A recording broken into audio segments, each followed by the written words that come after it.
Bienvenidas a todos, bienvenidas a todas.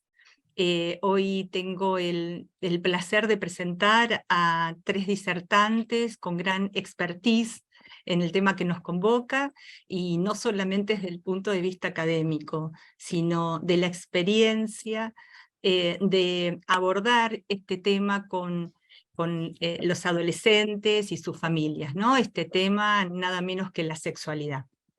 Así que yo los voy a presentar y les voy a contar cuáles son los títulos de sus disertaciones. En principio, la doctora Graciela Barín, de Uruguay, su título es La discapacidad desde la mirada de los derechos, la diversidad y el género.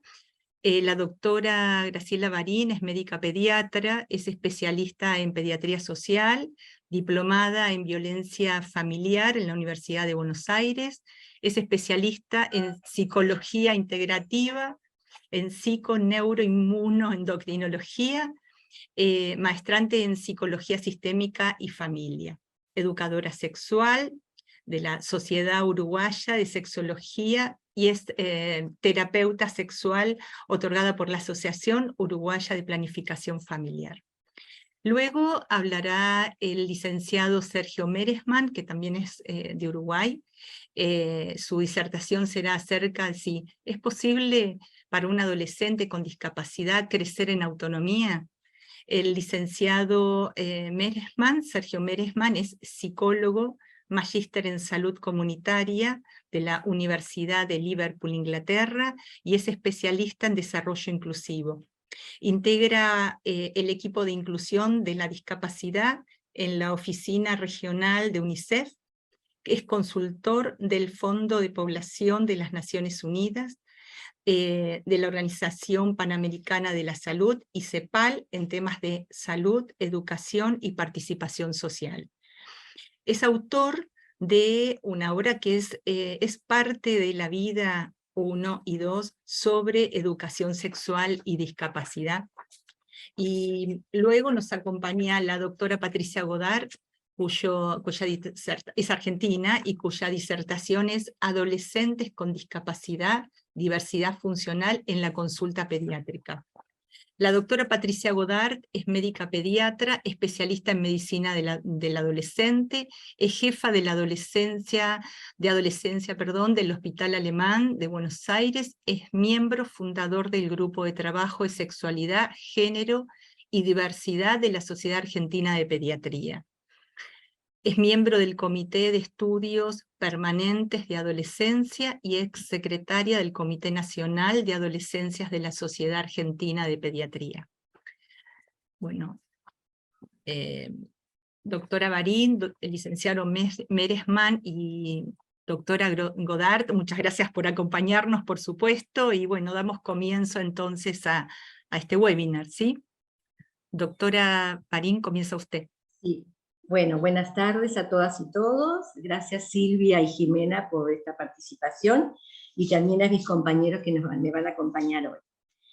Voy a compartir pantalla, y yo le puse abordar la discapacidad desde la mirada del género, la diversidad y los derechos. ¿Sí? Bueno, primero que nada, cambié el orden, puse género primero y después les voy a explicar por qué.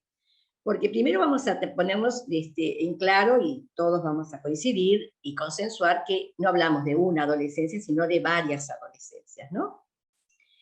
Definir lo que entendemos por discapacidad, que es un concepto que evoluciona y ha evolucionado, que resulta de la interacción entre las personas con deficiencias y las barreras debidas a la actitud y al entorno, que muchas veces evitan su participación plena y efectiva en la sociedad, en igualdad de condiciones con los demás. Las personas con discapacidad incluyen aquellas que tengan deficiencias físicas, mentales, intelectuales, sensoriales, a largo plazo, que al interactuar con diversas barreras pueden impedir su participación plena y efectiva en la sociedad en igualdad de condiciones con las demás. Por lo tanto, es una población, la que vamos a referirnos, que no es homogénea, sino que integra muchos tipos de personas. Una breve, simplemente para tener en cuenta, porque vamos a trabajar los términos, y seguramente mis compañeros también van a hablar sobre los mismos.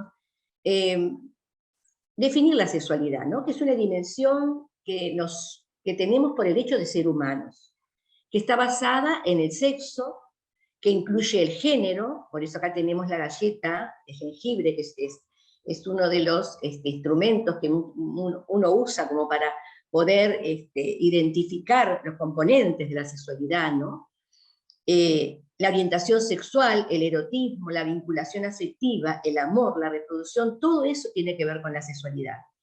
Y la sexualidad la experimentamos, la expresamos en forma de pensamientos, de las creencias que tenemos, en forma de los deseos, cómo es nuestra actitud con las demás personas, qué valores tenemos, qué actividades, qué prácticas, qué roles y qué relaciones establecemos con los demás.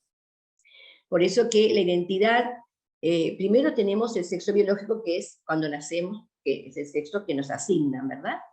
Después tenemos lo que viene a ser la identidad de género, que la identidad de género comienza ya en los primeros años de vida, donde el niño y la niña es cómo se siente en cuanto al género. Se siente niña, se siente varón, ¿qué sentimiento tiene? Por eso que lo colocamos en el cerebro, no quiere decir que esté solamente ahí, ¿verdad? Después, más adelante, está el componente de la orientación sexual, que es digamos, el vínculo sexo-erótico que establecemos con los demás, esa relación, qué es lo que nos atrae, ¿no? Qué personas nos atraen. Y también el otro componente que vemos en esta galleta de jengibre es la expresión de género, que es cómo le decimos a los demás quiénes somos, qué somos. Al decir de la OMS, que creo que eso es muy importante, en la sexualidad intervienen muchos factores, psicológicos, biológicos, socioeconómicos, culturales, éticos, religiosos y espirituales.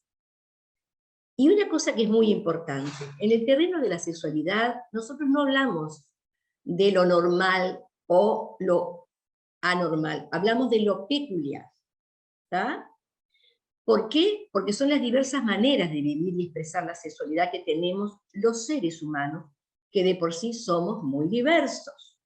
Por eso que la diversidad engloba todos los seres humanos y las distintas formas de estar en este mundo. Abordar la discapacidad desde la mirada del género o de la perspectiva del género implica o hace visible el proceso de la naturalización de las necesidades, de las aspiraciones, de los deseos y las diferentes posibilidades asignadas a hombres y mujeres. ¿Dónde está esa diferencia? ¿Quién estableció esa diferencia? Porque en realidad implica tener presente al género y saber que es una construcción sexual el género, ¿está? Es la construcción de la feminidad y lo masculino, la masculinidad, pero que fue impuesta por la sociedad de acuerdo a esa diferencia anatómica y sexual que tenemos los seres humanos cuando nacemos. Por lo tanto, el género se construye. Por eso que decimos que es importante que vivamos en una sociedad en la cual esas diferencias que construye la sociedad, como vamos a analizar ahora después, que lejos de poder ayudarnos, nos separan, nos discriminan, es lo que nosotros tenemos que poder trabajar. El género en realidad crea estereotipos. Los estereotipos crean situaciones de desigualdad entre mujeres y varones. Por ejemplo, un ejemplo que nosotros podemos tener en cuenta y que además fue estudiado en diferentes lugares y países. En California, por ejemplo, se estudió en el 2004 que el aumento de morbilidad y mortalidad materna e infantil en caso de mujeres con discapacidad era mucho mayor que en mujeres que no tenían discapacidad. O sea, ya ahí estamos viendo perdón porque yo me adelanté, pero tendría que estar en la anterior, en la de género. Ahí estamos viendo cómo el género, de alguna manera, establece diferencias en cuanto a cómo se vive la discapacidad en mujeres. Por ejemplo, las mujeres con discapacidad no acceden a los controles rutinarios para la prevención del cáncer de útero y de mama, se estudió en Australia en el 2004. Y es una población en la que la incidencia es mayor.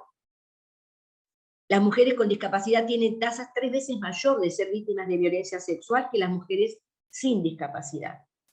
O sea, estas son diferencias de género que no podemos obviar. Y además, otra cosa que nosotros tenemos que hacer como integrantes de la salud, cuando trabajamos, cuando abordamos estos temas con nuestros pacientes, o con nuestros y nuestras adolescentes, es evitar reforzar estos estereotipos. ¿Con qué? Con los mensajes que de repente hacemos, damos, o con las intervenciones que tenemos. Es cierto que el género no es el único productor de desigualdades y estereotipos. Hay otros factores, como veremos ahora después, que son también generadores de prejuicios, discriminaciones e inequidades. La otra mirada que es importante poner cuando trabajamos en la discapacidad es la perspectiva de diversidad. ¿Qué implica? Implica reconocer que todas las personas tenemos el mismo valor humano, solo que somos diversos en la forma de serlo. Implica tener en cuenta que hay relaciones inequitativas de poder, y que estas desigualdades, en realidad, responden a sistemas de opresión que se organizan en torno a las diferencias de sexo, de clase, de etnia, de nivel socioeconómico, de orientación sexual. Por eso es tan importante el tema de la intersectorialidad. Este tema fue acuñado por Kimberly Crenshaw, es una abogada californiana, de California. Ella es muy activista en cuanto a los derechos, y bueno, plantea que la intersectorialidad en realidad es, o el ejemplo que da, es los ejes o las categorías sociales que atraviesan a las personas, como si fueran, y pone un ejemplo, una metáfora que dice la ciudad, una gran ciudad con avenidas. Las avenidas corren independientemente, pero sin embargo en algún momento, en algún lugar se interceptan. Bueno, estas múltiples identidades o categorías, como le queramos llamar, como dijimos recién, sexo, etnia, clase, etc., cuando se juntan, cuando se interrelacionan, cuando interseccionan, en realidad aumentan las desventajas y la discriminación. Y eso tenemos que tenerlo en claro, tenemos que pensar lo que existe. No es lo mismo ser una mujer discapacitada que ser una mujer discapacitada, perteneciente a una clase vulnerable, de raza negra y homosexual. O sea, ahí se intersectan una cantidad de categorías que hacen que la desventaja y la discriminación sea mayor. Trabajar entonces desde una perspectiva de diversidad implica superar la consigna de la tolerancia. Y esto es una cosa, miren, a veces es difícil de entender, pero no es tan difícil. Digo, es difícil porque la gente dice, yo tolero. No, tolerar es lo que nos molesta, lo que nos incomoda, lo que difiere de nuestra forma de pensar. Eso es tolerar, y nosotros no es eso lo que buscamos. Lo que buscamos es tener, de alguna manera, valorar lo diverso, celebrar la existencia de lo diverso, reconocer la diversidad.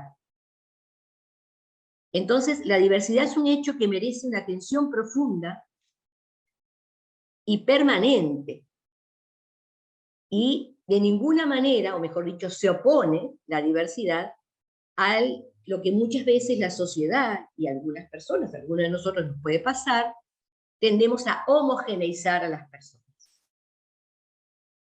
A través de los discursos que hacemos, a través de las prácticas que tenemos. Unas palabras sobre la discapacidad desde la mirada de los derechos. Comprende todo lo que hemos dicho anteriormente, recordando que los derechos humanos son innatos, que nacemos con ellas, que nos son otorgados, que son obligatorios, y que además es obligación y deber de los estados respetarlos y garantizar el ejercicio. Y los derechos sexuales están dentro de los derechos humanos. La mirada de los derechos implica que nosotros reconocemos a la otra persona como sujeto de derecho. Esto que parece tan obvio no siempre sucede. Es más, muchas veces hemos estado trabajando de repente en una iniciativa que busca promover los derechos y terminamos diciéndoles a los demás lo que tienen que hacer. Sin querer lo hacemos, claro. ¿Por qué? Porque no hacemos reflexión de nuestras prácticas. Porque trabajar desde la perspectiva de derechos implica que las sociedades tengan, o que la sociedad en la que vivimos tenga un gran cambio cultural muy importante.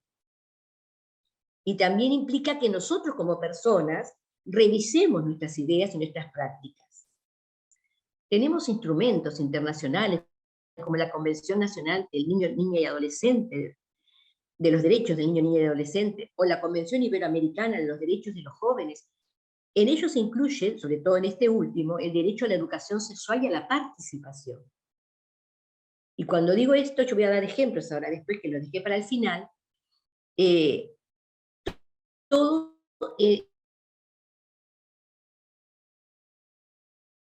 mis compañeros después se van a referir a esto y lo van a desarrollar más. Por lo tanto, que nosotros promovamos derechos cuando trabajamos en la discapacidad implica que facilitemos herramientas, que demos discusiones reflexivas, informadas, para que las personas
Colegas, creo que hubo una interrupción, ¿es así?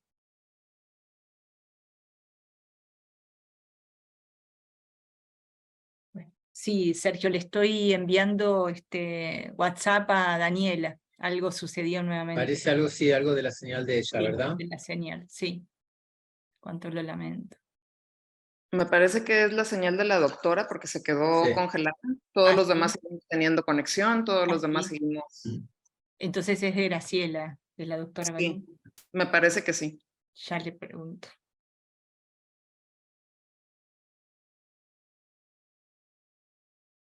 Sí, porque de hecho ya no la veo conectada. Al parecer perdió la conexión por completo. Ah, me parece que ya está de vuelta. A ver.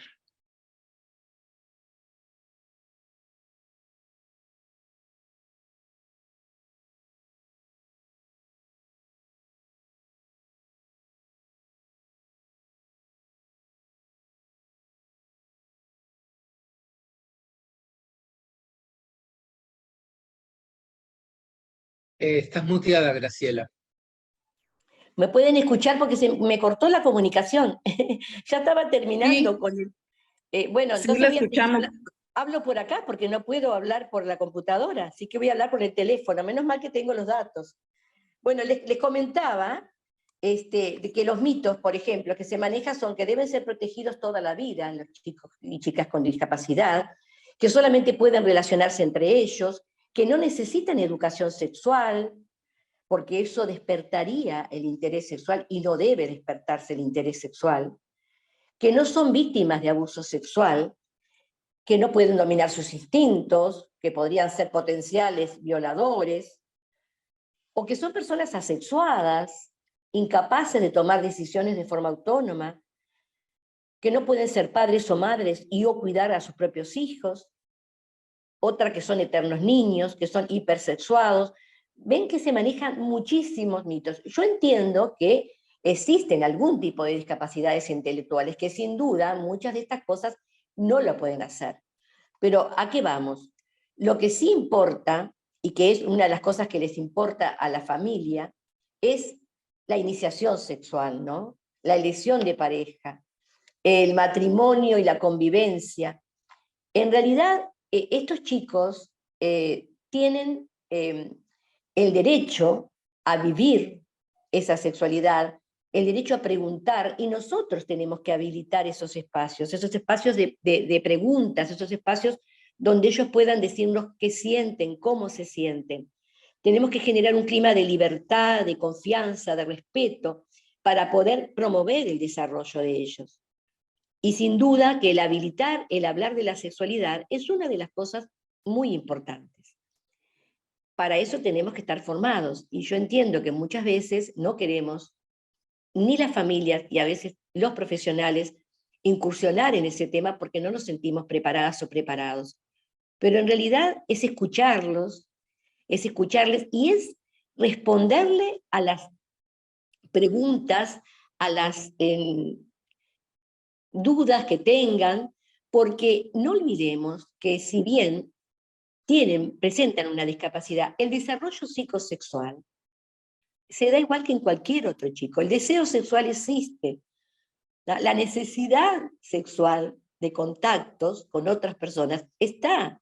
Entonces, somos nosotros que tenemos que validarlo, teniendo en cuenta, como dije, cuál es el desarrollo psicosexual de ese niño, niña, o mejor dicho, de ese adolescente, ¿no? Ese adolescente con respecto a su desarrollo, sobre todo el intelectual, que es el que podría generar más, digamos, obstáculos a la hora, y que genera más miedo también, ¿no? De parte de las familias. Entonces, eso de que tengan que relacionarse entre ellos no es cierto. Ellos pueden perfectamente incursionar con otros chicos y chicas. Somos nosotros que tenemos que validar eso y dar y habilitar ese lugar. Yo creo que estaría bueno dejar espacio para que después vengan las preguntas. Supongo que deben haber preguntas de cómo actuamos, qué hacer, y además, al escuchar a mis compañeros que vienen ahora después, sin duda que muchas de las cosas que acá pueden haber quedado como dudas, van a ser tratadas, y sobre todo cuando tanto Sergio, que hable de la autonomía y de la familia, como Patricia, que va a hablar directamente de lo que pasa en el encuentro de la consulta, dejar para justamente que hayan preguntas, después un espacio de preguntas. Disculpen que no sé qué pasó, si fue en mi internet, pero la verdad que se me cerró y lo único que pude hacer era atinar a agarrar el teléfono. Muchas gracias por la escucha. Bueno, colegas, muchas gracias, buenas noches. Tomo la posta, Graciela. Muy agradecido por la invitación. Tal vez esto último que decía Graciela es lo principal. O sea, lo principal en realidad serían las preguntas que vendrían de la práctica de ustedes, de los desafíos que encuentran. De hecho, invito a que ya las preguntas que puedan ir surgiendo las escriban en el chat, porque creo que creo que tenemos que pensar también, ayer lo hablaba con Silvia, en dispositivos, digamos, de ir compartiendo conocimiento, experiencia, más horizontales en el sentido de que puedan basarse en las preguntas. Yo tengo la impresión que el conocimiento que tenemos a partir de, digamos, el conocimiento de la discapacidad planteada tal como se plantea a partir de la convención, es decir, por fuera del modelo médico, es un conocimiento todavía muy nuevo. Y siempre digo que los arqueólogos, los antropólogos del futuro se van a reír de las guías y los protocolos y las encuadres que estamos haciendo, porque son los primeros que tenemos como para pensar la discapacidad desde una perspectiva que no sea la perspectiva médica, que ha sido la hegemónica, es todavía la hegemónica, pero ha sido, digamos, la que primó en el siglo XX, ¿no? La mirada que ve en la discapacidad un déficit de salud, déficit en la condición de la persona. Cuando dejamos eso de lado y pasamos a otra mirada, realmente estamos aprendiendo. Y la manera de aprender sería justamente a partir de las preguntas, más que de la cuestión de lo que tenemos hoy como conocimiento, como expertise. Voy a compartir la presentación que traje para ustedes, si la encuentro. Es esta, ahí va. A propósito, hay un autor brasilero que leo hace muchos años, Nilton Bonder. Él dice que se ve bien, ¿no? ¿Se ve la pantalla de la presentación? Ok. Él dice que Sergio, más que... ¿Sí? no compartiste, están todas las diapositivas al lado, de modo paralelo. No, yo lo estoy viendo como pantalla completa en este momento, ¿eh? Acá no. ¿No es así? Ahora sí, pero están todas En el de al lado, en el de al lado, justo en Ahí, ese. perfecto. Simplemente está tardando un poquito en Ok. recibirlo ustedes. ¿Ahora está bien? ¿Se ve con pantalla completa? No, se ven como en diapositivas, en cuadrículas. Tendría que ser justo en el icono de al lado, del lado derecho, de donde Sí, está sí, ahorita. ya lo hice. Yo en mi computador lo veo como pantalla completa, por eso pareciera ser como que pueda tardar un poquito en pasar a pantalla completa. Ahí puede ser. Bueno, salí de vuelta, lo voy a volver a hacer. A ver si...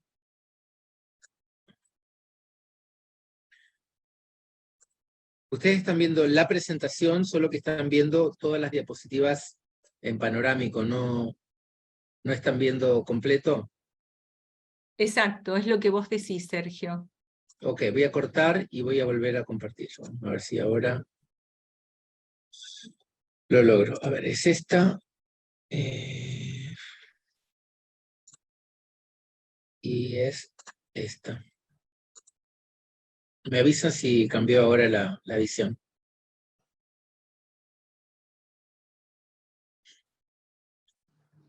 ¿No?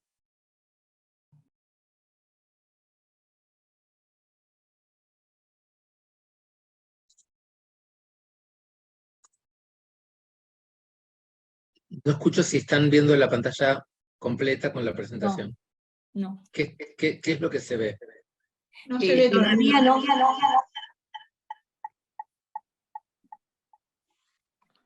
Se ve tu nombre. A ver si dice hacer doble clic para entrar a ver si somos nosotros, pero no. Es hacer doble clic para entrar a la pantalla completa, en modo screen, full screen. Puede ser algo de Facebook, tal vez, porque yo lo estoy viendo con pantalla completa, ¿eh? Lo estoy viendo en la ventana de Zoom, estoy viendo la pantalla completa. Bueno.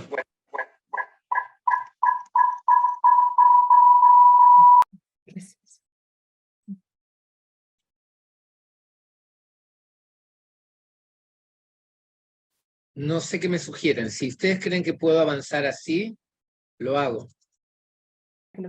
Sergio, sí, avanza. Me parece que avancemos. ¿Sí? Ok. Si te sentís cómodo, sí, te sentís cómodo. ¿Ok? Sí, yo estoy cómodo. Además, o sea, me llama la atención porque lo... Sí, avanza. Ok. Si vos estás de Bueno, acuerdo, sí. estaba por citar a un autor que leo hace muchos años, Nilton Bonder, que dice que más que expertos necesitamos despiertos, ¿no? Como que en realidad se trata de estar despierto en la práctica, ¿no? En la clínica, en el encuentro con la discapacidad. Se trataría más de estar despierto en el sentido de estar sensible a lo que pasa en cada caso, más que de transmitir un conocimiento que todavía, como digo, me parece que desde la perspectiva de lo que llamamos modelo social, desde la perspectiva de derechos, es un conocimiento muy reciente. Yo armé la presentación pensando en una pregunta. La pregunta es si es posible para un adolescente con discapacidad crecer con autonomía. La pregunta está basada en una película que está en Netflix, que les recomiendo mucho quienes no la hayan visto, que se llama Crip Camp, Campamento Extraordinario. Es una película que cuenta, es un documental que cuenta la historia del movimiento de personas con discapacidad, del movimiento por derechos de personas con discapacidad en Estados Unidos. Y si alguno la ha visto, seguramente ya alguien la habrá visto, es una película hermosa, no es una serie, es una película. Y cuando empieza la película, es una película que empieza como en un campamento de personas con discapacidad, de jóvenes con discapacidad en los años 70 en California, y hay uno de ellos que está con una cámara bastante precaria, que está filmando lo que después se convirtió en la película, y hay un grupo de jóvenes ahí con diferentes discapacidades, y él se acerca y les pregunta si es posible, si ellos piensan que es posible hacer una película sobre las personas con discapacidad como personas. Y los jóvenes que están escuchan la pregunta y se ríen. Bueno, nos podríamos reír un poco de la pregunta de si es posible para un adolescente con discapacidad crecer con autonomía. Hay dos grandes vertientes de la convención. Hay una que es muy conocida, que es la del marco legal, la cuestión de los derechos. Pero hay otra vertiente en la convención que si uno lo lee, y si uno lee, o ha tenido, como en mi caso, la oportunidad de participar un poco del trabajo que condujo a la convención, uno ve que hay también otra vertiente que tiene que ver con la cuestión de la autonomía. Es decir, primero porque la convención no fue redactada por expertos, sino por despiertos, fue redactada por activistas, fue escrita por las propias personas con discapacidad. Y eso suponía ya de entrada un nivel de autonomía muy importante, porque históricamente las convenciones de Naciones Unidas fueron escritas por expertos, por abogados, por personas dedicadas a las cuestiones de derechos. En este caso, los expertos venían después, más bien como para acompañar un proceso muy autónomo de las personas con discapacidad para escribir sus derechos, con apoyos, porque había un montón de apoyos en juego, muchas veces también apoyos legales. Pero entonces la cuestión de la autonomía es una vertiente importante de la convención. Yo ahora voy a ver cómo nosotros lo podemos pescar a eso en el trabajo con adolescentes, porque no hay derechos si no hay autonomía, si no hay un nivel de autonomía, sino siempre de alguna manera estoy en manos de que el otro sea el quien de alguna forma me da, ¿no? O me provee incluso los derechos. Esto implica un cambio cultural, un cambio en toda la narrativa que hace a lo largo del siglo XX, que decir la palabra discapacidad prácticamente implica decir que la persona necesita ayuda. Bueno, las personas con discapacidad no siempre necesitan ayuda, o por lo menos podríamos decir que todos necesitamos ayuda en algún momento. El cambio justamente es separar ahí que lo que necesita alguien con discapacidad es el apoyo que le permita justamente compensar el desafío funcional que tiene, o la limitación funcional que tiene esa persona. Eso es lo que trae la convención, y eso supone procesos de empoderamiento que no son solamente colectivos, sino que también son procesos de empoderamiento de la persona, de que la persona de alguna manera registre que puede, porque si la persona no de alguna manera cree que puede, es imposible avanzar en un proceso de cambio, un proceso de autonomía. Así que bueno, como ya más o menos venía diciendo Graciela, hay un cambio o a partir de la convención que tiene que ver con un cambio en la mirada, con la manera en que miramos la discapacidad, con la manera en que miramos a las personas con discapacidad, y también con cómo se sienten esas miradas. Estos son cambios culturales, tienen que ver con salir del capacitismo, salir de lo que tiene que ver con lo especial, como que son personas especiales. Esto está muy presente en la infancia y la adolescencia. Muchas veces las mamás nos dicen de sus hijos que son especiales, ¿no? El modelo de la convención supone otro tipo de otro predicado, que no es el de especial. Yo creo que nos da la oportunidad a quienes venimos del campo, digamos, de la psicología, del psicoanálisis, de las ciencias sociales, volver sobre algo que ha sido fundamental en la historia, digamos, de la psicología, por ejemplo, que es cuestionarse el concepto de normalidad, o de lo normal y lo patológico. De hecho, eso atraviesa toda la historia, ¿no? de la psicología, de las ciencias sociales, y de alguna manera se recupera justamente la discusión sobre lo normal, a partir de que se pueden repensar las cuestiones de la discapacidad. Otra de las consecuencias tiene que ver con las expectativas, qué es lo que se espera. El efecto Pigmalión, para quienes no lo conozcan, es muy conocido en educación, tiene que ver con investigaciones que se hicieron en los años 50 en Gran Bretaña, básicamente que lo que demuestran es que las personas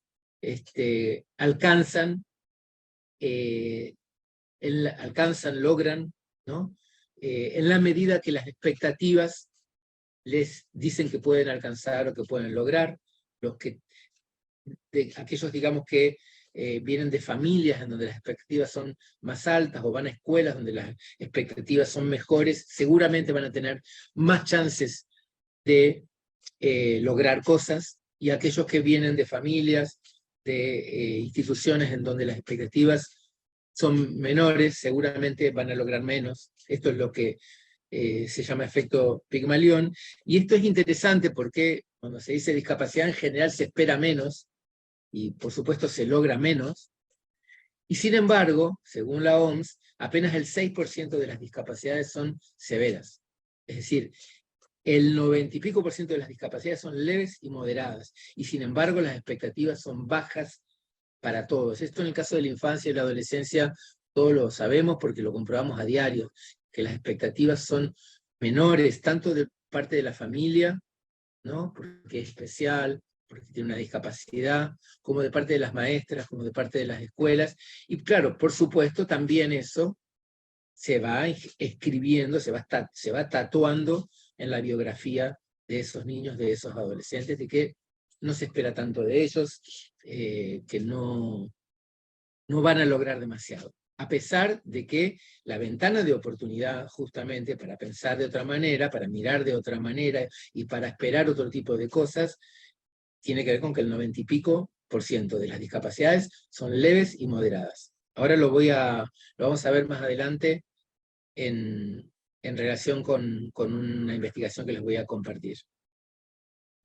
Bueno, entonces, salir de todo ese modelo histórico, digamos, de la discapacidad tiene que ver con despatologizarla, o sea, con romper con la idea de que la discapacidad es una patología, desdramatizar, porque dramatizar las discapacidades lleva a las familias a paralizarse, desetiquetar la idea de que los diagnósticos se escriben con lápiz. Esto es muy contundente, digamos, ¿no? Como el efecto que tienen muchas veces los diagnósticos, las etiquetas, cuando terminan como marcando a los niños, a los adolescentes, de una manera que los marca para siempre, ¿no? Como yo decía recién, como que de alguna manera, como si quedaran tatuados, escritos de alguna manera en la biografía. Lo vemos todo el tiempo cuando llegamos a una escuela, o cuando viene una mamá y nos dice de su niño, de su niña, ella es Down, ¿no? O nos dicen, él es Asperger. Ya como uno ve que la etiqueta, el diagnóstico, ¿no? ha reemplazado al nombre. Como cuando nos dicen alguien es Down, ¿no? Como que ya su nombre es Down. Y nosotros sabemos que los nombres, bueno, son fundamentales, ¿no? En cualquier biografía, en cualquier historia de vida de cualquier persona, el nombre es un poco la prehistoria, ¿no? De cada uno de nosotros, es el nombre que nos han elegido para nosotros, el nombre con el que nos esperan, el nombre que a veces viene de alguna tradición familiar, o de alguna tradición de una comunidad, viene ese nombre que nos han dado, y ahí está como toda la carga y todo el deseo, digamos, ¿no? que viene antes que nosotros lleguemos. Si Si yo pierdo mi nombre, porque se dice de mí que soy Asperger, pierdo toda esa prehistoria y soy la etiqueta. Entonces, la pregunta inicial de si es posible para un adolescente con discapacidad crecer con autonomía tiene que ver con hacernos preguntas respecto de cómo ha sido, cómo es la infancia de estos niños y de estas niñas. ¿Dónde y con quiénes crecen? Si crecen junto con los otros o si crecen en una escuela especial, en un ámbito especial, en un lugar especial. ¿Qué desarrollo se va a esperar de ellos y de ellas? ¿Con qué ritmos? ¿Cuáles son las formas de crianza? ¿Cuáles son las formas de cuidado, de protección y de sobreprotección o de abandono? ¿Cómo está repartido el tiempo en la infancia? ¿Cuánto tiempo es para terapia? ¿Cuánto tiempo es para rehabilitaciones? ¿Y cuánto tiempo hay para jugar, para pasar tiempo libre? ¿Qué recursos, ¿no?, se les ofrece para desarrollar habilidades de autonomía, habilidades para tomar decisiones, especialmente en los primeros años? ¿En qué medida en esa infancia empieza a regularse algo que le permita construir una intimidad, construir una privacidad? ¿Cómo se dan las herramientas para eso? Y en ese sentido, ¿cómo se acompaña su desarrollo sexual? ¿Qué tipo de oportunidades tiene para explorar, para tocar, para desear, para preguntar, para curiosear, ¿no? ¿Cómo y cuándo se les enseña a decir no? Todo esto, en realidad, son las preguntas que valen para cualquier infancia y tendrían que valer también para la infancia con discapacidad, porque la diferencia no debería estar en la pregunta. La diferencia, claro, va a estar después cómo cada uno responde a cada una de estas cuestiones, cómo cada uno, por ejemplo, cada una encuentra su intimidad, se encuentra con su intimidad, con su privacidad, pero eso es siempre diferente, y también va a ser diferente cuando el niño tenga síndrome de Down, cuando tenga un déficit o un desafío a nivel funcional. Va a ser diferente, como es siempre diferente. Yo quería ahora entrar como me estoy apurando un poquito porque quería ir hacia unos datos. Hay un informe muy reciente que en este momento estamos discutiendo en UNICEF, porque es un informe que trae, bueno, ustedes saben que hay muy pocos datos, que son malos los datos, son poco comparables los datos que se recogen acerca de la discapacidad, que hay malas herramientas en realidad, a veces los datos vienen muy marcados por el sector salud, los datos de educación están muy marcados por los diagnósticos, los datos, digamos, que tienen que ver con los sistemas de protección y acceso a pensiones son no son buenos. Bueno, este informe acaba, digamos, de salir el final desde el 2021, se viene discutiendo, tiene algunas cosas interesantes, en todos los casos habla de mucho rezago a nivel educativo, porque tienen 47% más probabilidades de abandonar la escuela, a nivel de la exposición de los riesgos de violencia, porque tienen un 32% más de posibilidades de ser castigado físico, 32% más de posibilidades de ser castigado físicamente que los niños sin discapacidad, de la misma edad en el mismo contexto, ¿no? Tienen 41% más de chances de sentirse discriminados, tienen un 51% más de posibilidades de sentirse infelices. Cuando yo vi ese dato me detuve. Me detuve, porque es un dato fuerte, ¿no? Piensen que la mitad de los niños con discapacidad tienen el 51% más de posibilidades que los demás niños de sentirse infelices. La pregunta que nos podemos hacer ahí, yo les invito un poco que se la hagan también pensando en sus pacientes, en sus niños, niñas, adolescentes con discapacidad, 51% más de posibilidades de sentirse infelices. ¿Será por la discapacidad?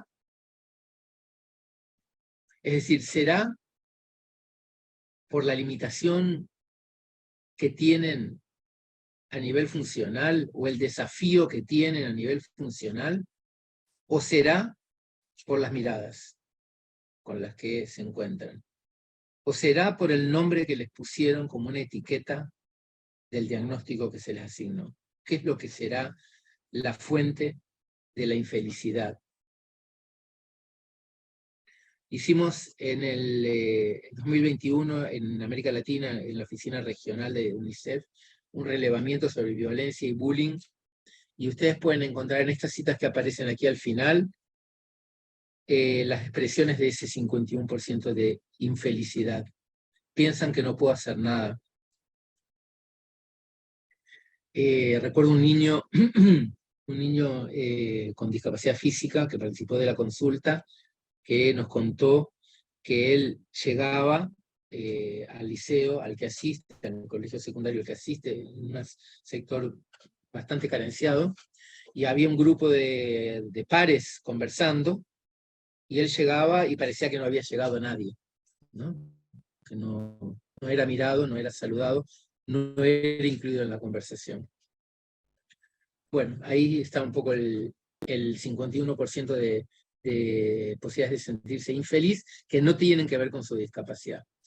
Bueno, para ir hacia como el final de la presentación, les traigo los datos para mirarlo como desde el otro lado y desde el lado de la familia.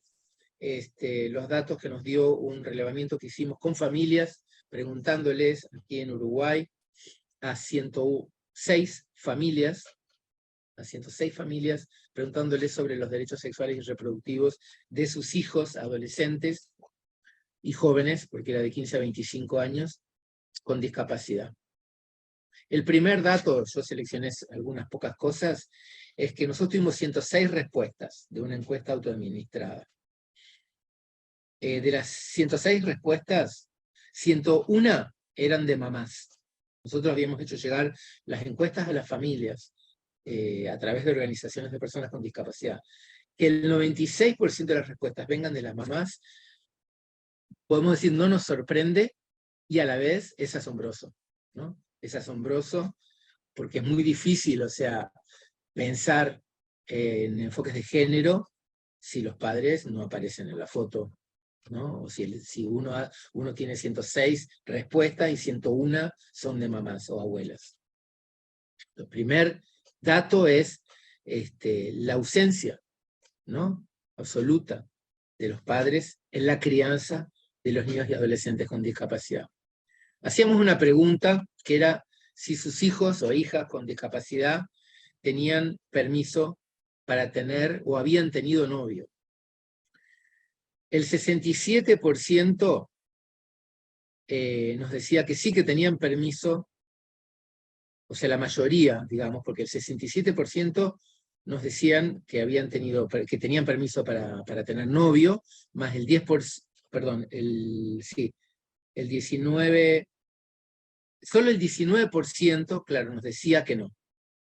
O sea que el 80% nos decía que sí, que más o menos tenían permiso. Sin embargo, cuando preguntamos si habían tenido novio o novia, eran chicos de entre 15 y 25 años, nos decían, solamente el 36% nos decía que sí. O sea, hay una diferencia muy grande entre el permiso que tienen y el éxito que tienen en cuanto a tener novio, ¿no? Tienen permiso, pero no, algo pasa.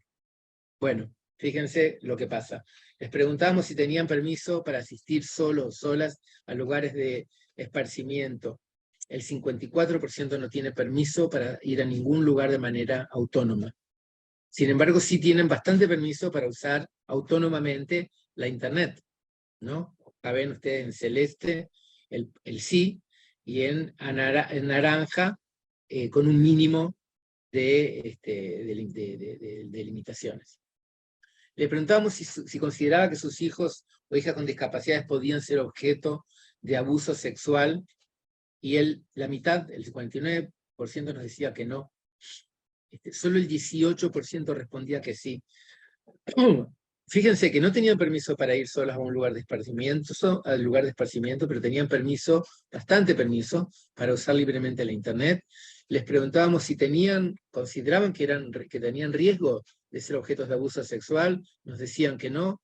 Sin embargo, cuando uno mira el nivel de exposición de adolescentes con discapacidad intelectual, en este caso, en las redes sociales, y estas imágenes, capturas de pantalla, son todas de adolescentes que conozco y que están en las redes sociales, muy expuestos, sin herramientas para cuidarse, sin que sus padres crean de que pueden ser objetos de abuso sexual, o sea, seguramente sin que nadie les advierta de los riesgos que tienen, o de cómo parar, cómo decir que no. Aquí un poco también algunas de las fuentes que podemos decir de infelicidad. Estar a solas en las redes, expuesto a un montón de riesgos como resultado de este modelo de crianza que es lo que hay para deconstruir, ¿no? Como ese modelo de crianza especial que infantiliza, que genera bajas expectativas, que sobreprotege y que no ofrece habilidades para tomar decisiones, para negociar, para decir que no, para decir que sí, pero bajo determinadas condiciones, bajo determinadas reglas.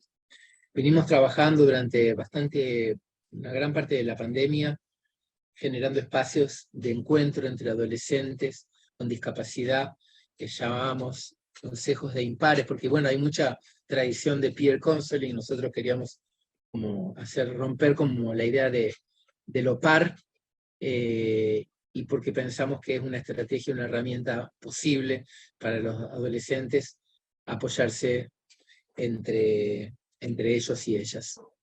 Bueno, hasta acá lo que quería como compartirles. Muchas gracias y quedo como a la espera de preguntas y comentarios.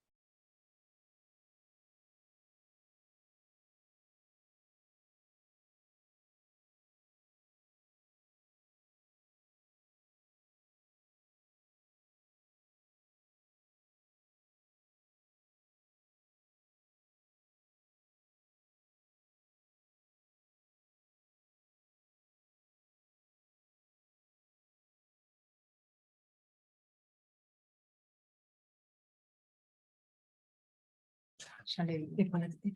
Patricia, estás muteada.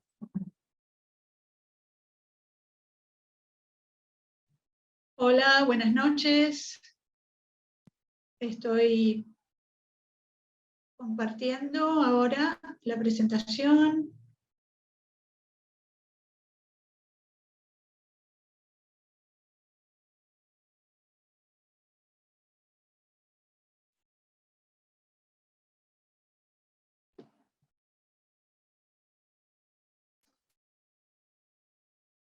Vamos a ver si la pantalla completa. Upa, ay, ¿qué pasó? Ahí va. Bueno, empezamos de nuevo. Buenas noches. Muchas gracias al comité de ALAPE, Silvia, esta invitación. Un placer estar compartiendo esta mesa con Graciela, con Sergio. Excelentes sus presentaciones, claro, muy interesante. Y que bueno, da para mucho conversar y reflexionar. Yo voy a enfocarme en la adolescencia y primero quería tomar una dimensión que es la diversidad. Y coincido que, bueno, la verdad que ha habido grandes avances en la forma de pensar la discapacidad y el modelo social y colocarlo en el ámbito de los derechos.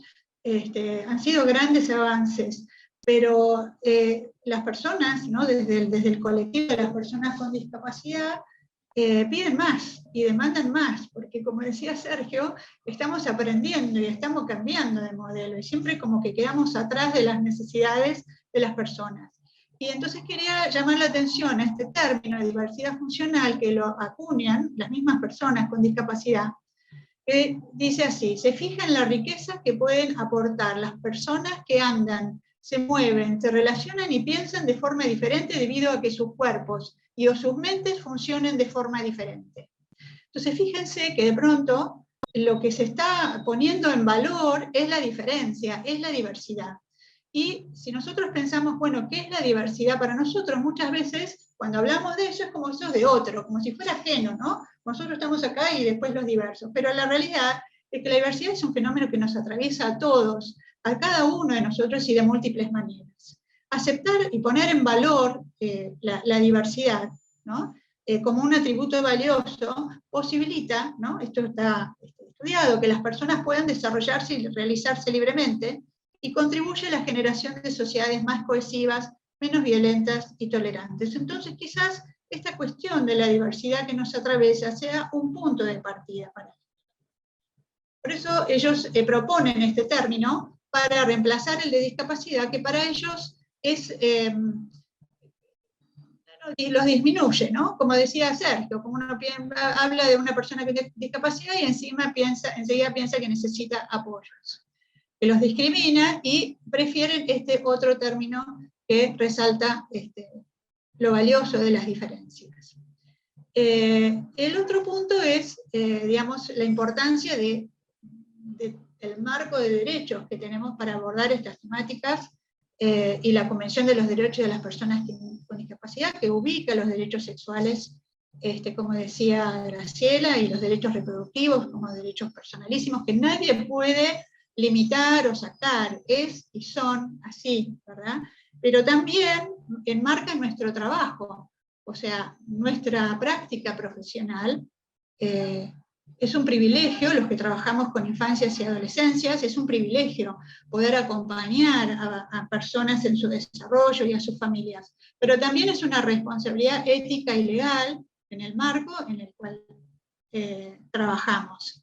Es la Convención, que es un paraguas internacional, y después las normativas que en cada país existen. En la Argentina hay múltiples normativas legales, todas con la idea de garantizar y promover los derechos, y coloca a los profesionales de la salud, pediatras, fisiólogos, terapistas, etcétera, en garantes y promotores del ejercicio, ¿no? Del acceso al ejercicio de esos derechos. En relación a las sexualidades, ya lo dijo Graciela, nacemos como seres sociales y sexuales.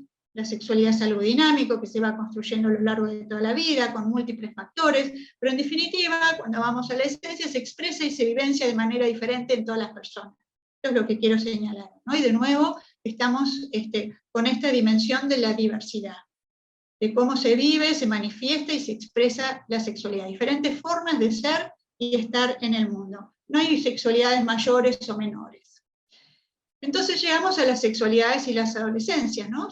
Esa sexualidad se va construyendo conforme a lo que cada uno trae de sí, los estímulos que recibe desde esos primeros adultos significativos, cómo ese bebé es mimado, cómo es sostenido, acariciado, mirado, más allá de que tenga limitación o se tenga alguna etiqueta o algún problema, eso va generando, ¿no es cierto?, va construyendo las bases de su identidad, de su esquema corporal.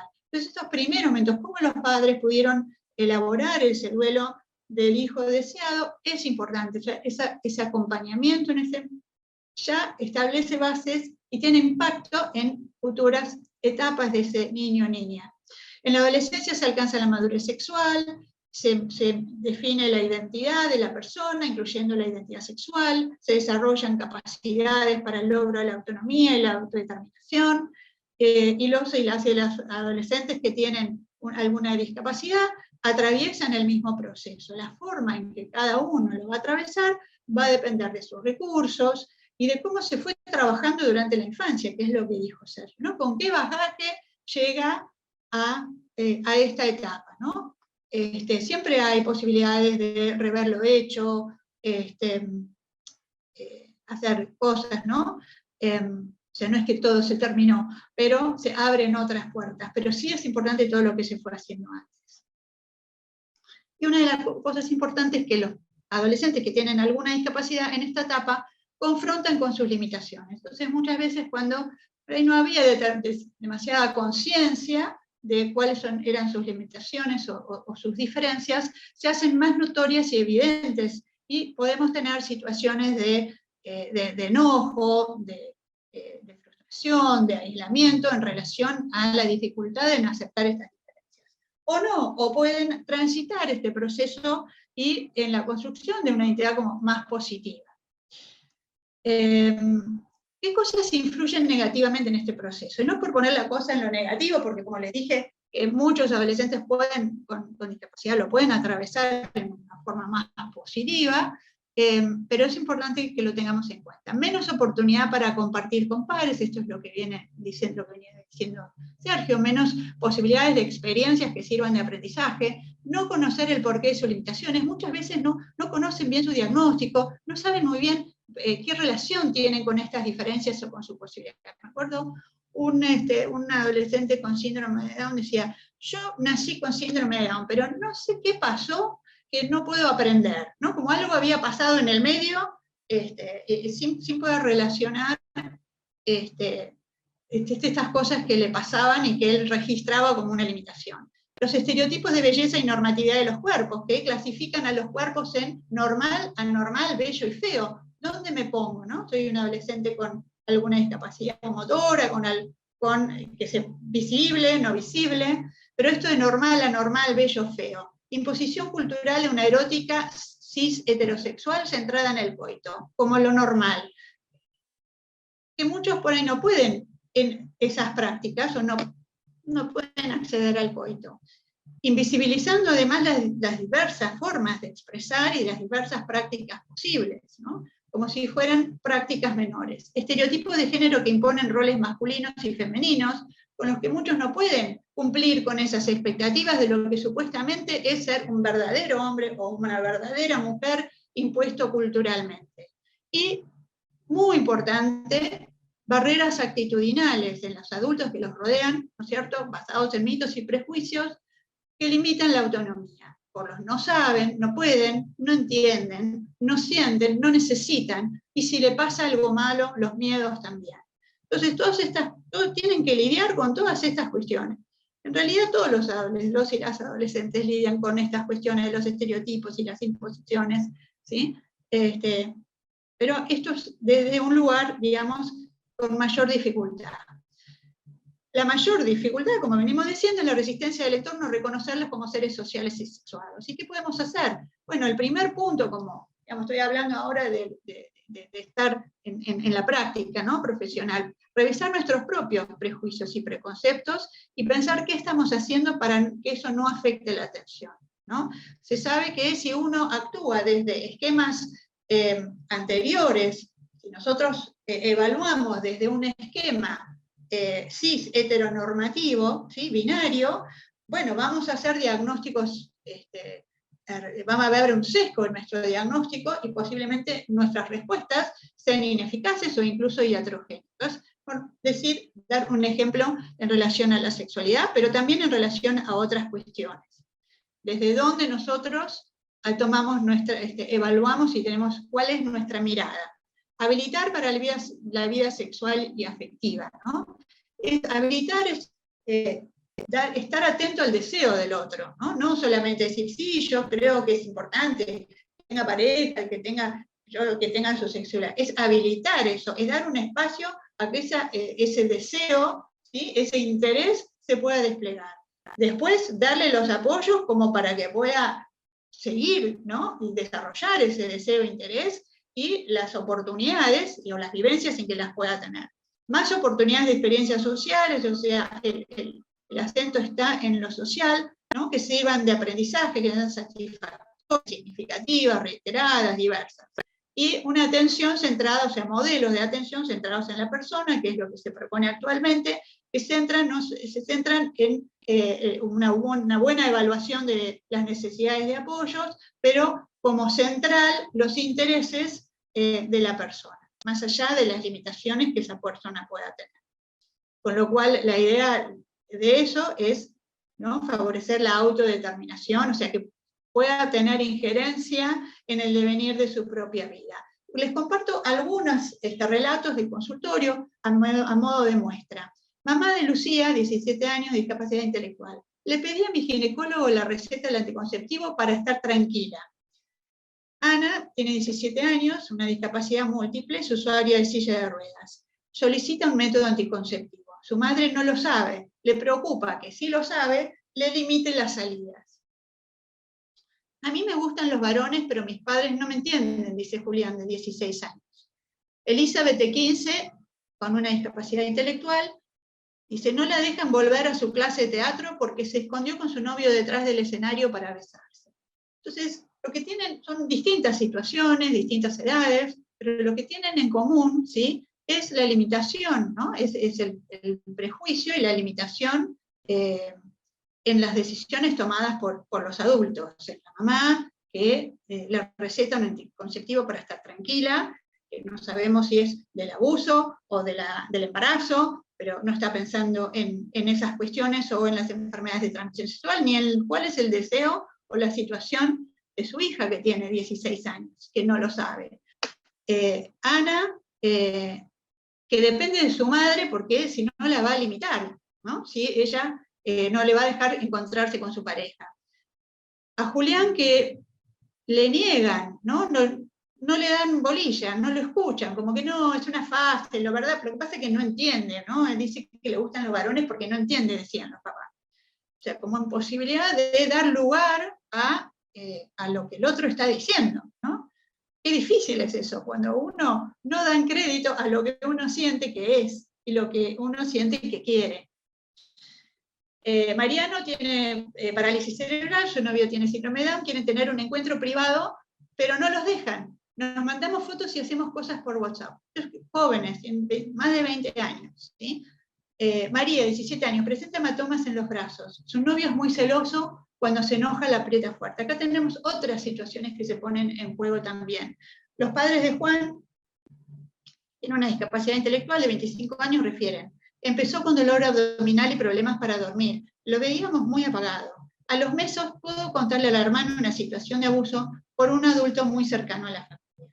Entonces, como ven, son múltiples y muy diversas escenas y relatos que emergen en la consulta o en el espacio con los y las adolescentes y sus familias. ¿Y qué hacer ante estas situaciones? Bueno, hay ciertas cuestiones que tenemos que hacer. Historizar el relato, ¿no? Ver el contexto, ver cómo pasó.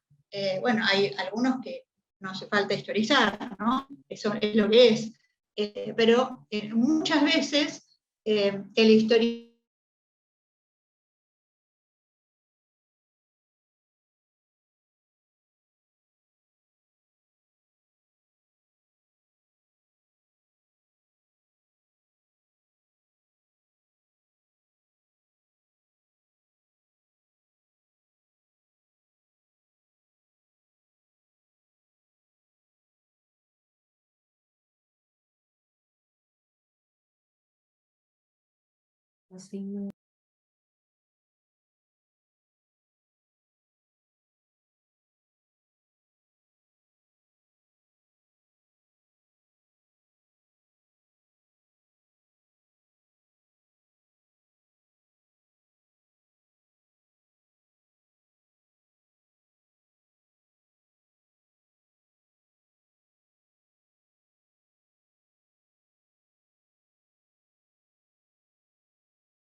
Por favor esperen unos minutos porque tenemos un problema de conexión, ¿sí? Patricia, estás muteada, es eso, ¿eh?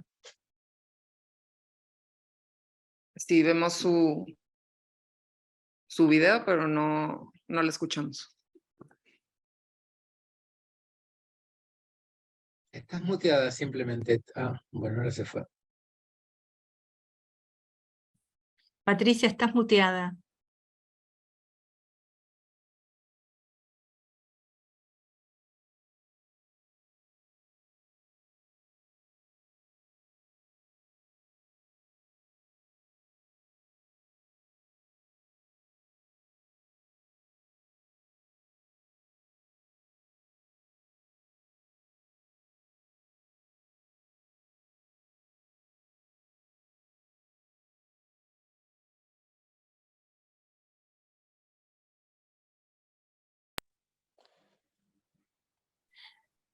Patricia, estás muteada. Vamos al teléfono. Capaz que la puede desmutear la anfitriona.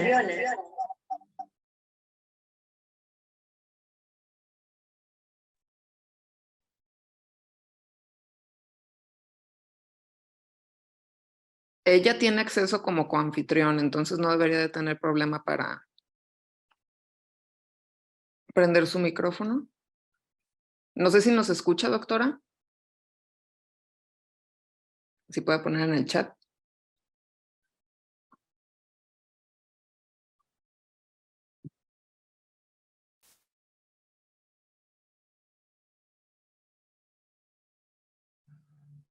Ahí va. Hola. Sí, era eso. Ok. ¿Estamos? ¿Sigo? Hola. Ay. Sí, Patricia, seguí. Bueno, gracias. Entonces decía, seguíamos con cómo abordar estas distintas situaciones diversas, qué rol juega el género, esto también es importante, teniendo en cuenta lo que habló Graciela, del enfoque interseccional, en donde cuando varias categorías o de relaciones asimétricas se dan en una misma persona, puede generar situaciones de vulnerabilidad y de violencia particulares. Así que siempre tener en cuenta como esa del adolescente con el noviazgo violento. Desde la infancia y en forma continua, y esto vuelvo a decir lo mismo que Sergio, que es muy importante empezar en la infancia, no es en la adolescencia, promover la autoestima, la autoconfianza, la toma de decisiones, trabajar el concepto de lo público, lo privado, lo íntimo, en forma concreta, abarcando todos los espacios, información adecuada acerca del cuerpo y sus funciones. La mayoría no tienen idea de cómo son los genitales del varón o de la mujer, roles, funciones, novias, amigas, compañeros, cómo se comporta, cómo es cada uno de esos roles, aspectos del erotismo, partes del cuerpo que me dan placer, el autoerotismo como una expresión normal de la sexualidad y una exploración y conocimiento del cuerpo, el respeto hacia mí y el respeto mío hacia el otro, el poder decir que sí, el poder decir que no. Recordar que los adultos enseñamos con nuestros actos, las palabras, también nuestros gestos, miradas y también el silencio. O sea, no hablar de esto también da mensajes. En la entrevista con adolescentes, el desafío es generar un clima de confianza, que se sienta respetado, que se sienta aceptado tal cual es, más allá de la condición o el diagnóstico que tenga. Dirigirse al adolescente, no al acompañante, independientemente de la limitación que tenga, explicar la confidencialidad de la conducta, asegurar la privacidad y asegurar un espacio de consultas solas, sin padre, madre o cuidador, escucha empática, o sea, lo mismo que con todos los adolescentes, promover el diálogo, no presuponer la orientación sexual ni las identidades de género, ¿sí? Esto es muy importante. Esto ocurre con las y los adolescentes sin discapacidad, más aún con los que lo tienen. No juzgar, no ser directivo, no ser capacitista, anticipar lo que se le va a hacer, si se va a hacer una revisación, un examen físico, explicarle, pedirle permiso antes de avanzar con la revisación, respetar sus tiempos y fundamentalmente acompañar. Abordar en las diferentes consultas, pero fijarse de tener espacios para abordar la información sobre el cuerpo y sus funciones, que puede ser en el mismo momento en donde uno revisa o está haciendo algún trabajo con el cuerpo, anticipar los cambios puberales, ayudar a expresar emociones, a poder expresar sus gustos, sus deseos, a poder identificarlos, a dar tiempo para que estos puedan aparecer, no tomar la decisión por ellos, como generalmente sucede, hábitos, sus hábitos, el uso de las redes sociales, todos tienen red social, muy importante qué hacen ahí, dónde navegan, cómo aceptan los amigos, etc. ¿Cuál es el género autopercibido? Preguntárselo, cómo se siente varón, se siente mujer, cómo se siente, la orientación sexual, ¿te gustan las mujeres, los varones, las dos cosas? Y cuando expresan algo, reconocerlo, como Julián, que decía me gustan los varones. ¿Le gustan los varones? Le gustan los varones. Evaluar las necesidades según su condición personal, ¿sí? Según su condición y las personales, para tener experiencias sexuales placenteras, o qué apoyos necesitan. Hay adolescentes con problemas motores que necesitan apoyos para poder tener un encuentro sexual. Considerar de distintas formas de iniciación sexual y prácticas, si solamente pensamos en el coito, y bueno, hay un montón de cosas que se nos van a pasar y que no vamos a poder acompañar en el tema de los cuidados, anticoncepción, prevención de infecciones de transmisión sexual, no asumir que no tienen una sexualidad porque no tengan, ¿no? Para que no tengan prácticas sexuales porque no tengan relaciones sexuales penetrativas. Seguridad en las redes, el sexting, el grooming, ¿sí? Y también los consumos, también tienen acceso al alcohol, al cigarrillo y a otras sustancias. Acompañar a las familias, los cuidadores, bueno, ya habló Sergio mucho de esto, de qué importante el trabajo de la familia, para que puedan habilitar, posibilitar, acompañar, ¿sí? De no tomar las decisiones por su hija, hijo, tener en cuenta la diversidad, lo cultural de las familias, las creencias o los prejuicios, poder trabajar con ellos estas creencias, abordar los miedos. En una encuesta que hicimos con padres de síndrome de Down, los miedos que más salieron fue el principal al aislamiento, al maltrato, al abuso y a que se enfermara.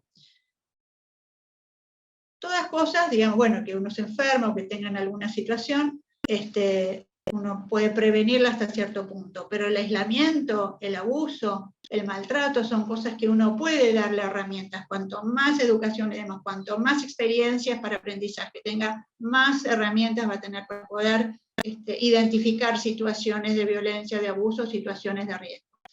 Incluir a los hermanos como modelos, como transmisores de información, armar redes de la familia, ¿sí? Pues la familia sola se desgasta, la familia misma ampliada o en la comunidad. El modelo de familias autogestores es algo que se está utilizando, ¿no? Como esta misma cuestión de la autodeterminación de la persona, que la familia también pueda gestionar, y fundamentalmente nuevo, escuchar, contener y acompañar. La educación sexual integral desde la infancia, el material que tenemos, por lo menos en Argentina, es muy valioso, abarca ejes de efectividad, respeto y derechos, perspectiva de género, diversidad, cuidar del cuerpo, la salud, realmente es muy integral y ayuda mucho para trabajar estas distintas situaciones a las cuales están expuestos o pueden atravesar. Acá hay otros materiales, siempre hablo de Es parte de la vida, de Sergio, que es excelente, es hermosísimo y muy útil. Y hay mucho material escrito, videos, películas, ¿sí? Que se pueden utilizar. Uno mismo para ir viendo, ¿no? Teniendo más herramientas para poder dar respuestas, también las familias y para los mismos adolescentes. Y para terminar voy a leer en forma enunciativa, como para que, digamos, quede dicho en forma concreta, cuáles son los derechos sexuales y reproductivos de todas las personas, incluyendo las personas con diversidad funcional. Esto está escrito en Sexualidad sin Barreras, que es del INAE. Vivir tu sexualidad de forma digna y placentera, decidir sobre tu propio cuerpo y sobre tu sexualidad, decidir cuándo, cómo y con quién querés mantener relaciones sexuales, formar una familia y casarte si lo querés hacer, un parto respetado, tener hijos o no y a decidir cuántos sean, ser atendido o atendida sin discriminación en servicios de salud sexual y reproductiva integrales y de calidad, recibir información sobre sexualidad segura, anticoncepción y reproducción. Bueno, la reflexión que tenemos que hacer es cuán lejos o cuán cerca estamos de que estos derechos se cumplan, ¿no? Cuántos son expresiones de deseo, la familia, casarse. Bueno, muchas personas con discapacidad obviamente lo pueden hacer. Otras, como estuvimos viendo hoy en las distintas presentaciones, están como muy limitados, sobre todo desde su entorno. La bibliografía, y bueno, termino con esto, ¿no? Este póster que dice, todos somos diferentes, en eso somos todos iguales. Bueno, muchas gracias. Bueno, muchas gracias, Patricia. Estamos, bueno, habilitados tenemos unos minutos para preguntas.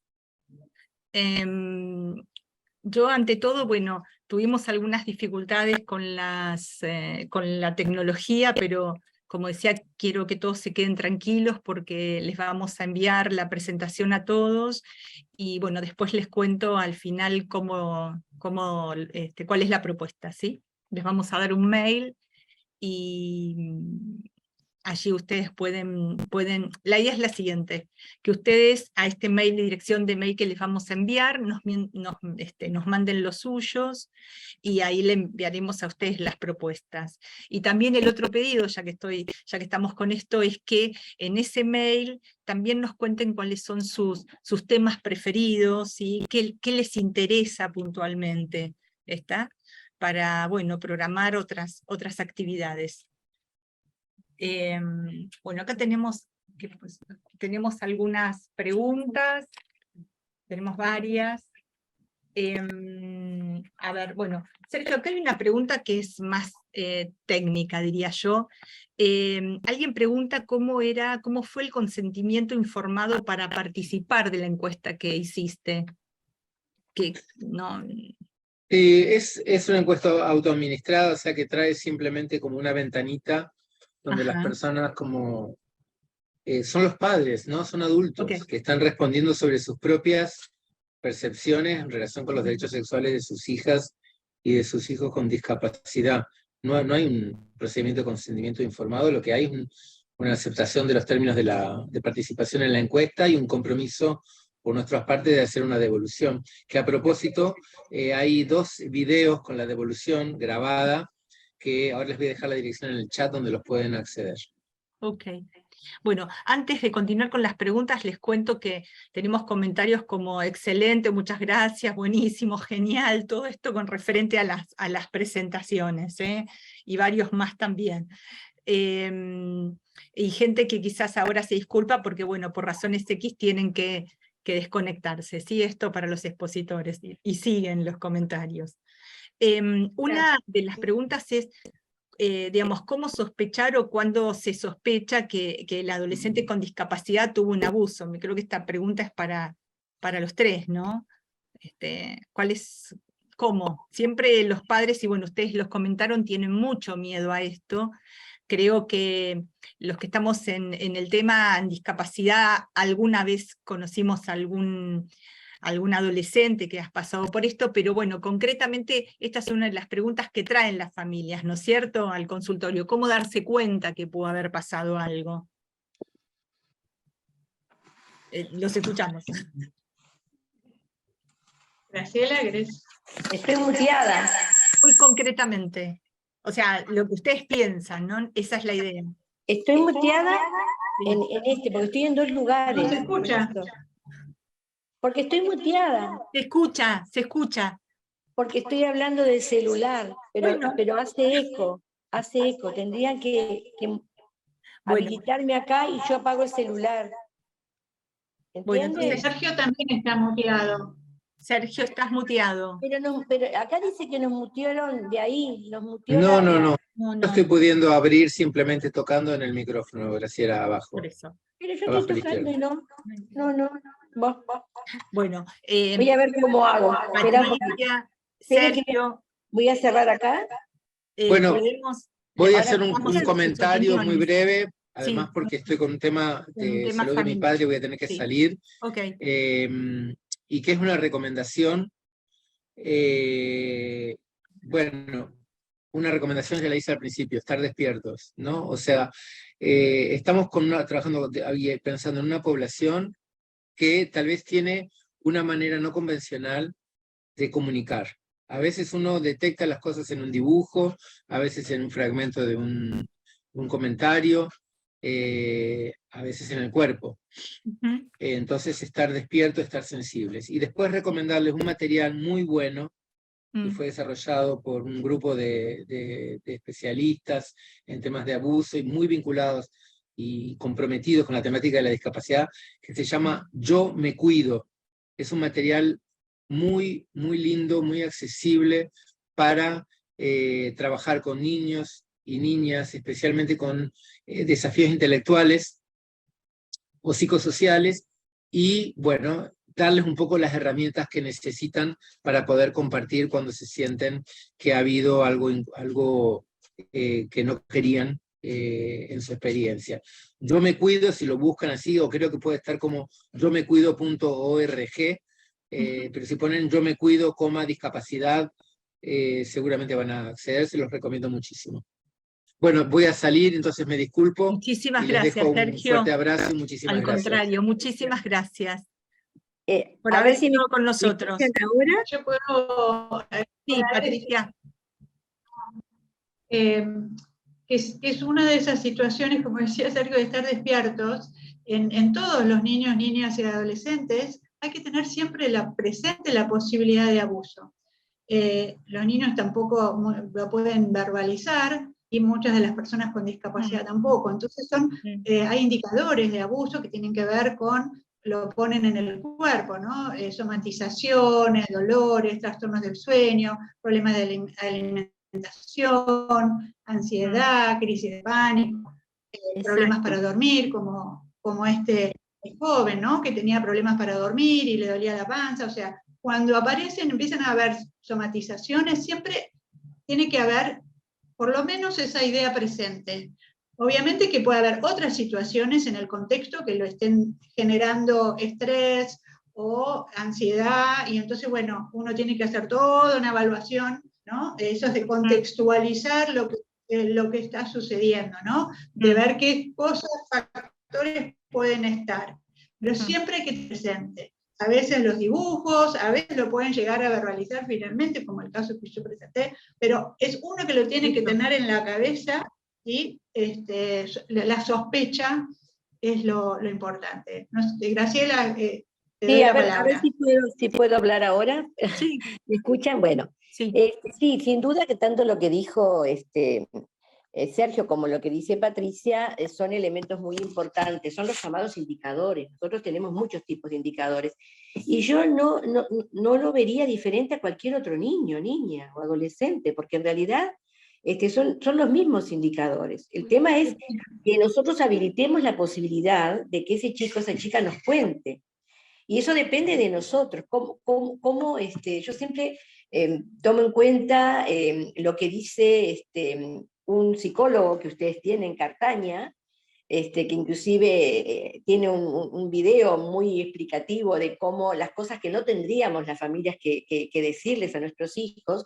Y una de las cosas es me lo tenés que contar enseguida si te pasa algo, o si yo llego a encontrar a la persona que te hizo algo, lo mato, o no te dejes tocar. En realidad es muy difícil evitar el abuso, es muy difícil. Lo que nosotros podemos hacer es tratar de enterarnos lo antes posible, sin sobreproteger, ver en qué está haciendo nuestros hijos, nuestras hijas. Lo que decía hoy Sergio es tremendo, que se les permita ingresar a internet y que no les importe y pasen horas. Sabemos que es un elemento donde los chicos son objeto muchas veces de abusos a través de grooming, a través de personas que inclusive les hacen hacer y les sacan fotos. Entonces digo, esas cosas hay que conversarlas, por eso que habilitar, como muy bien también lo dijo Patricia, el que la sexualidad en estos chicos es igual que en todos los demás. El deseo sexual es igual, se podrá vivir diferente según el tipo de discapacidad que se tenga, pero el abordaje es el mismo. Y algo que no lo dije, pero que también se ve muchísimo cuando trabajamos con las familias de niños y niñas y adolescentes discapacitados, es la falta de intimidad. Ellos no tienen intimidad, y eso tienen que tenerlo. Nosotros tenemos que respetarles la intimidad. Les hacemos compartir el cuarto con otras personas. A mí me hace acordar lo que pasa con las personas adultas mayores también, ¿no? Como que los hacemos asexuados, pensamos que ellos no tienen sexualidad, entonces no tienen necesidad de intimidad, y la intimidad es muy importante. Y cuando uno trabaja eso, trabaja esos permisos, el niño, la niña, el adolescente aprende que hay espacios íntimos, espacios en los cuales solamente yo puedo estar, y voy a dejar entrar a quien yo quiera, ¿tá? Que no me pueden obligar. Y para mí me parece que en eso también tiene mucho que ver el autoerotismo que planteabas vos, Patricia, que sí, que es un derecho que tenemos todas las personas, y también las adolescentes y niños con discapacidad. O sea, no podemos quitarles eso, ¿verdad? Porque eso es estar vulnerando sus derechos. Ujú. Acá tenemos otra pregunta que es, a ver, ¿cómo debería ser el equipo interdisciplinario para abordar un cambio de género, por ejemplo? Y hay otra más. Bueno, ahí, a ver, el pediatra, el profesión, digamos, que lo sigue, dependiendo de la edad, ¿no? Pero la mayoría de las personas trans se revelan o se manifiestan esto antes de los 5 años, ¿sí? Y el 90% antes de los 12, eso son lo que dicen las estadísticas. Entonces, lo importante es, bueno, uno no etiquetar, acompañar, no asumir que porque sea trans requiere modificaciones en el cuerpo, en su vestimenta, simplemente es acompañar al otro, es un poco lo que decía antes, en el deseo, en la medida que quiera hacerlo. Es muy importante cuando los chicos verbalizan o expresan esto que sienten, que quieren ser un niño, que quiere ser una niña, que no, digamos, una vez que se visten de mujer, o sea, eso no significa que sea una identidad trans, pero cuando eso es persistente y se repite, y es a lo largo del tiempo, bueno, es probable que sea una persona trans. Y el costo de no poder ser lo que uno es altísimo. Entonces, esto de decir no, es una fase, o de tratar de corregirlo, de no permitirlo, genera situaciones, tiene un costo altísimo en su salud mental y en su salud física.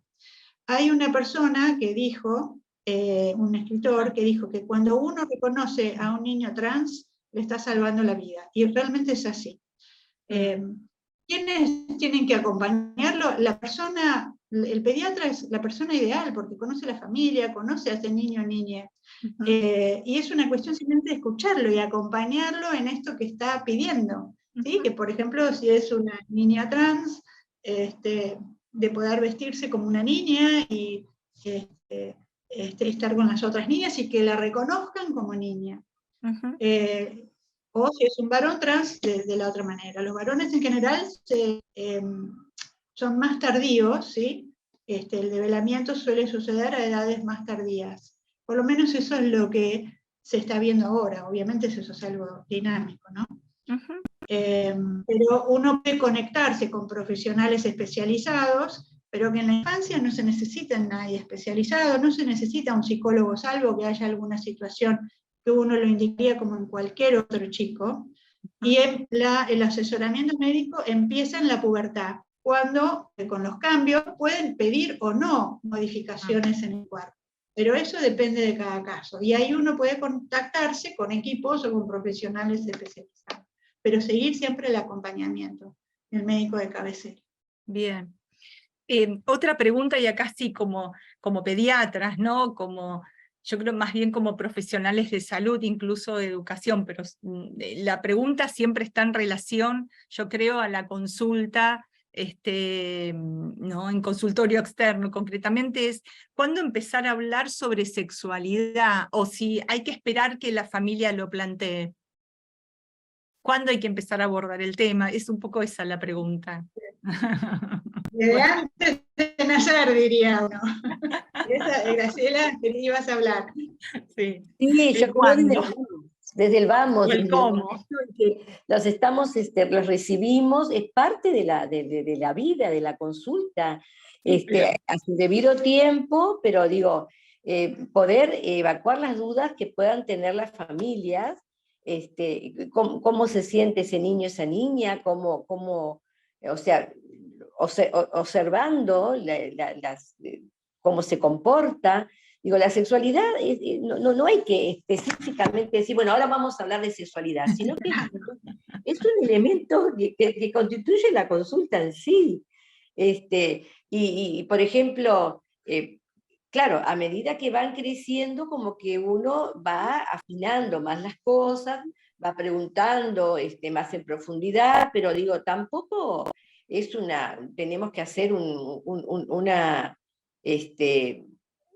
cuestionario, digo, sino que poder ir hablando con ese niño que va creciendo, esa niña que va cambiando, los cambios que están en su cuerpo, cómo se siente, cómo se siente con sus amiguitos, cómo se relaciona con sus compañeritos, preguntarle a la mamá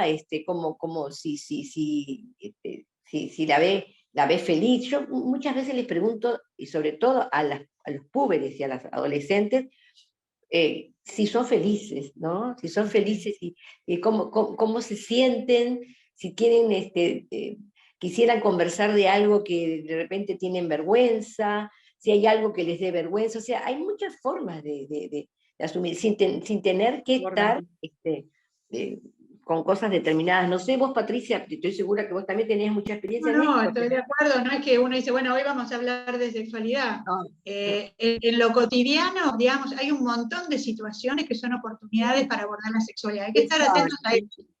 Una pregunta, el nacimiento del hermanito, la perra que tuvo cachorritos, por ejemplo, se están bañando juntos y el hermano ya no quiere bañarse porque ya es grande. O sea, hay un montón de situaciones que los mismos padres traen a la consulta. la vergüenza. Que lo encontró el amiguito abajo de la mesa, o que se toca y ella se incomoda y tiene miedo que lo haga en público y que eso O sea, hay un montón de cosas que los padres traen, o cosas cotidianas de todos los días, que sirven como oportunidades para trabajar algún aspecto de la sexualidad. Y eso se va haciendo a lo largo, digamos, de todo ese seguimiento, ese acompañamiento que uno hace de ese niño o niña. Siempre tratar, cuando hay preguntas, de las repreguntas a lo importante, ¿no? No sé si se acuerdan de esa propaganda de la nena que está haciendo su tarea y la mamá batiendo los huevos, y mira el aceite y le dice, mamá, ¿qué es virgen? La mamá se pone nerviosa y empieza a tratar de buscar las palabras, cómo explicarle qué es virgen. Y la nena le estaba preguntando porque leía aceite de oliva virgen. Entonces, también muchas situaciones que emergen son interpretadas por el adulto, que lo liga con algo que tiene que ver con la sexualidad adulta, y en realidad es algo como muy espontáneo de ese niño o niña que requiere una respuesta puntual. Otras veces sí tiene que ver con la sexualidad y lo importante es siempre dar una respuesta, ¿no? Si no se sabe, decir, bueno, vamos a buscarlo en un librito, vamos a ver de qué manera te lo puedo explicar porque no sé cómo explicártelo, pero bueno, eso, la pregunta, cuando sale la pregunta hay que tomarla. Ok, nosotros tenemos que ir terminando, pero hay una pregunta más. Tomamos una pregunta más, hay muchas otras preguntas y se las podemos hacer llegar, ¿no? Obviamente ahora les voy a contar qué vamos a hacer. Pero por ejemplo, a veces esto nos llega hasta que un adolescente, digamos, no sé, tiene 17, 18 años, ¿no?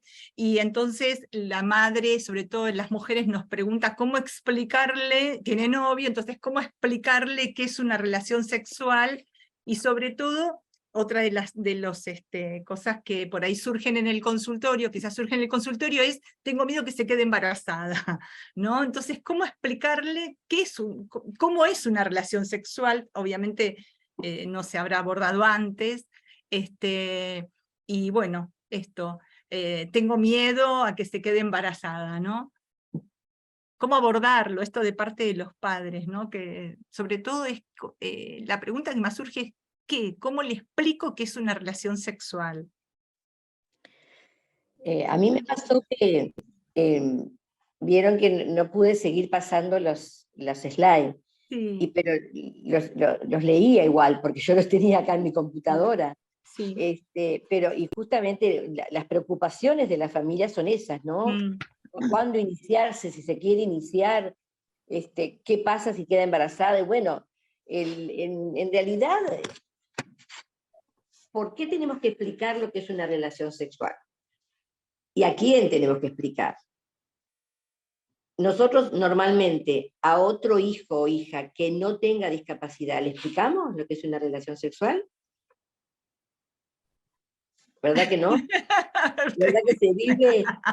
Entonces digo, lo que sí tenemos nosotros que, si nos preguntan, si las chicas, si la pregunta viene de ese adolescente, No, ahí la sí madre. podemos a través, claro, viene de la madre, pero digo, De la madre. o sea, volvemos a aquello de la sobreprotección, del miedo, del temor, de no dejar crecer, y yo sé que es difícil, pero bueno, si nosotros no queremos que quede embarazada y sabemos que tiene novio o que tiene un noviecito en la vuelta y que, bueno, vamos a una consulta, conversamos con esa adolescente, le decimos, vamos a ver una ginecóloga, un ginecólogo, y bueno, y ahí y se tomarán las medidas como se toma con cualquier otra adolescente. ¿Tá? Pero digo, dar detalles, digo, no, bueno, capaz que vea una película, si quiere leer un libro, no sé, Patricia, vos qué opinás, pero digo, a mí me parece que... yo creo que estas cosas se abordan desde más chicos, o sea, cuando ya es adolescente no está con las preguntas acerca de eso, de dónde viene el bebé, cómo hacen el bebé, y creo que hay muchos recursos y materiales que sí, claro, las mamás pueden usar, porque por la pregunta se la hace a ellos, de acuerdo a la edad y de acuerdo también a las capacidades. Digamos, con las mismas, de la misma forma que le han enseñado otras cosas, le pueden enseñar las cuestiones relacionadas a la sexualidad. Hay un montón de material, videos que pueden ver juntos, libros que pueden leer, obviamente dependiendo de la habilidad, ¿no? O sea, que sea acorde con su... En quinto escuela, en sexto, pero ya te preguntan cómo son las relaciones sexuales. En cuarto, digo, cuando vos vas a me hacer... preguntan en el consultorio. A mí me preguntan, vienen para hablar de eso. Claro, es un espacio para adolescentes. Y obviamente yo habilito un espacio confidencial, a solas, que puede estar obviamente acompañada. Eso es lo que desea cada uno. Pero piden ese espacio a solas y cuentan que tienen el beso, que tienen el beso, que si se toca, o sea, preguntan esas cosas, están explorando, y está bueno que tengan un espacio donde lo puedan hablar, y donde por ahí no lo quieren hablar tanto con la mamá y con el papá, no, prefieren hablar con la doctora, o con la ginecóloga, o con la psicóloga, o con algún otro profesional que sea un espacio privado. Y eso está bueno, porque ahí es donde se va construyendo esta cuestión de la privacidad, de la intimidad, y donde se aprenden los recursos, se generan los recursos y las herramientas para poder manejarse más autónomamente. Ok. Bueno, tenemos que ir terminando. La verdad es que las charlas están, y sobre todo las preguntas están muy interesantes. Creo que podríamos seguir, no sé si debatiendo, porque no sé hasta dónde nosotros, bueno, sí reflexionando, más que debatiendo, quizás desde todo lo que ustedes nos cuentan, ¿no? De todas las experiencias de toda la experiencia que ustedes tienen, obviamente. Bueno, como presidenta del Comité de Discapacidad de la Asociación Latinoamericana de Pediatría, y en nombre de todos los integrantes del comité, nosotros les agradecemos a los disertantes por haber aceptado la invitación, por habernos enriquecido enormemente con todo lo que nos contaron, ¿sí? Y también les agradecemos a todos los que nos acompañaron, ¿no? Por estar hasta esta hora, incluso, acompañándonos, valga la redundancia. Les pido disculpas nuevamente, pero bueno, son imprevistos por las dificultades que tuvimos con lo tecnológico, pero yo los invito a que por favor anoten este mail, es alape.org@mail.com. Ahora se los pasamos en el chat, no sé cómo poner el arroba. Y entonces, lo que les pido es que por favor nos envíen allí a este mail, a esta dirección de mail, insisto, los temas que les interesen, las preguntas también, pero sobre todo los temas que les interesen, y nosotros les reenviaremos a sus mails entonces las presentaciones, ¿sí? Ahora estamos escribiendo en el chat para que ustedes tengan el mail, la dirección. Ahí está, no sé si se ve, alape.org@mail.com. ¿Dónde está? ¿Sí? ¿Está?